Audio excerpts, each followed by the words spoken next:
అటు దేశంలోనైనా ఇటు రాష్ట్రంలోనైనా పక్క రాష్ట్రాలనైనా ఇవాళ కథ ఎట్లుందంటే సర్కారు సంసారం నడవాలంటే అప్పులు తేవాలి, లేకుంటే భూములు అమ్మాలి.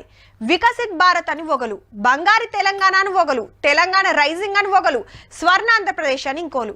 ఏ కొత్త పథకం పెట్టాలన్నా, ఏ పెద్ద ప్రాజెక్ట్ కట్టాలన్నా ఈ రెండిట్లా ఏదోటి చేయాల్సిన పరిస్థితి వచ్చిందబ్బా. సరే, ఇక ఇప్పట్లో సంగతి చూద్దాం పారి. గచ్చిబౌలి భూమి పంచాది తస్వ చేసే పనులున్నది మంత్రుల కమిటీ. బట్టి sir, Sridhar Babu sir, Ponguleti sir ముగ్గురికి జిమ్మదారి తీసుకున్నారు. 21 ఏళ్ల కిందట సెంట్రల్ యూనివర్సిటీకి ఇంకో కాడ భూమి ఇచ్చి 400 ఎకరాలు తీసుకున్నది బరాబరే అని తేలింది. ఇక ఇప్పుడు లొల్లంతా చెట్లు అందులో జీవరాశి గురించి. సుప్రీంకోర్టుకి ముచ్చట మీద పనులు బంద్ చేపిస్తే 7 పనులు అన్నీ ఆగిపోయినాయి. లేకుంటే జైలుకు పోయే కథ అవుతుందని సర్కారు పెద్ద ఆఫీసర్ మేయడానికి వార్నింగ్ కూడా ఇచ్చినందుకు ఇక ఎట్లా ముంగట్టుకోవాలనో ఆలోచన చేస్తుంది కమిటీ.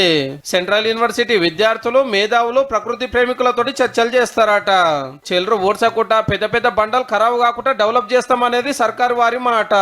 లేలే, ఈ భూమి తెరువు పోవద్దు, మీరు అమ్మితే మేము వచ్చినాక వాపస్ తీసుకుంటామని గులాబీ పార్టీ వాళ్ళు అంటున్నారు.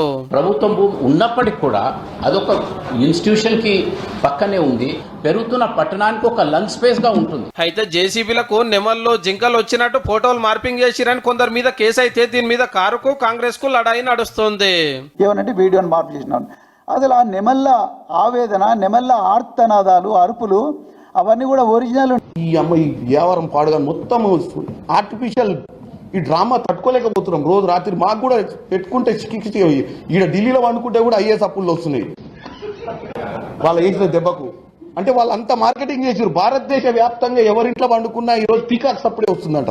మరి ఈ చెట్ల సంగతి ఏంది సారు? ఇప్పుడు నేను కూడా పొలం పడవ పెడితే మా ఊర్లో 10 ఏళ్ల దాకా మా తాతలు ఎవరు పోకపోతే దాంట్లో కూడా చెట్లు పెరుగుతాయి. దేశం పెద్ద కోర్టులో 16 నాడు విచారణ ఉంటది కాబట్టి ఆ లోపల శాంతి కుమారి మేడం రిపోర్టు తయారు చేసి పెట్టుకోవాలి.